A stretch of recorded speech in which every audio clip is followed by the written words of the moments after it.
Hello everyone, আসসালামু আলাইকুম। রেজিনের কিছু জিনিস তৈরি করব আর সেটা আপনাদের সঙ্গে এখন শেয়ার করব কিভাবে আপনারাও ঘরে বসে রেজিনের জিনিস বানাইতে পারেন। এই রেজিনের জিনিসগুলো কিন্তু বাহিরের দেশে অনেক বেশি প্রচলিত, এখন আমাদের বাংলাদেশেও অ্যাভেলেবেল পাওয়া যাচ্ছে। তো আমি এখন দেখাবো রেজিন কিভাবে মিক্সড করতে হয়। এখানে আমি নিয়েছি 3:1 রেশিও যে রেজিনটা পাওয়া যায় সেটা।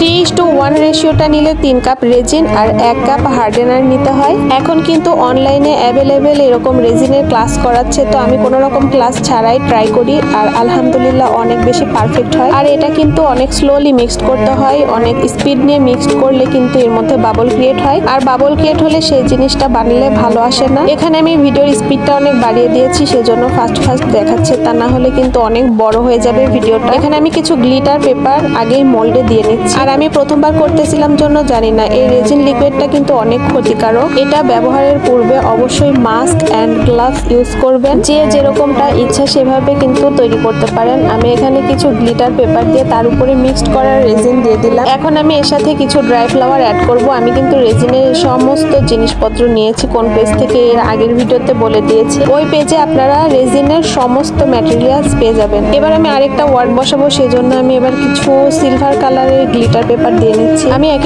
এক রকম করার ট্রাই করতেছি, কারণ আমি এগুলো শিখছি আর সবার পছন্দ একরকম না, এক একজনের পছন্দ এক এক রকম হতে পারে। এবার আমি ছোট্ট একটা কাপের মধ্যে কিছু মিকা পাউডার অ্যাড করে নিচ্ছি, যেটা রেড কালার হবে। তারপরে কিছু ড্রাই ফ্লাওয়ার অ্যাড করে তারপরে এই কালারিং মিকা পাউডারটা ঢেলে দিব। তো এখানে দুইটা ওয়ার্ড মোল্ডে দেওয়া হয়েছে, আমি অফ ক্যামেরায় আরো কয়েকটা ওয়ার্ড মোল্ড করে নিয়েছি। আর প্রথমবার হিসেবে আমার কাজের ফিনিশিংটা অনেক বেশি ভালো এসেছে। এবার চলে আসবো আনমোল্ড করার ভিডিও নিয়ে। আর এটা কিন্তু শক্ত হওয়ার জন্য 24 ঘন্টা রেখে দিতে হয়, আর আমার ধৈর্যই নেই 24 ঘন্টা ওয়েট করা, সেজন্য আমি সকালে উঠেই এটাতে লেগে পড়েছি আনমোল্ড করার জন্য। আর এই দেখুন, এটা কিন্তু এখনো নরম আছে। এই অবস্থায় যদি আপনারা আনমোল্ড করতে যান তাহলে ভেঙেও যেতে পারে, তাই অবশ্যই 24 ঘন্টা ওয়েট করবেন, আগে আনমোল্ড করার চেষ্টা করবেন না। আর আমার কাছে বানানোর থেকে সব থেকে সুন্দর মুহূর্ত হচ্ছে আনমোল্ড করার বিষয়টা। আনমোল্ড করতে আমার খুব বেশি ভালো লাগে, আর নিজে হাতে বানানোর প্রত্যেকটা জিনিসই কিন্তু সব থেকে স্পেশাল হয়। তো এখানে কিন্তু আমি কয়েকটা ওয়ার্ড দিয়ে বানিয়েছি, কোনটা বেশি ভালো হয়েছে, সুন্দর লাগতেছে অবশ্যই কমেন্টে জানাবেন।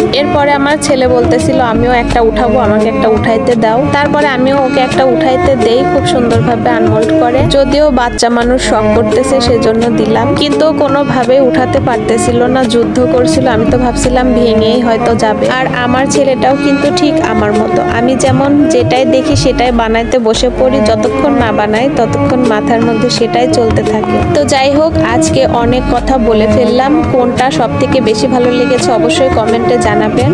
আজকের ভিডিওটি এ পর্যন্ত, সবাই ভালো থাকবেন, আল্লাহ হাফেজ।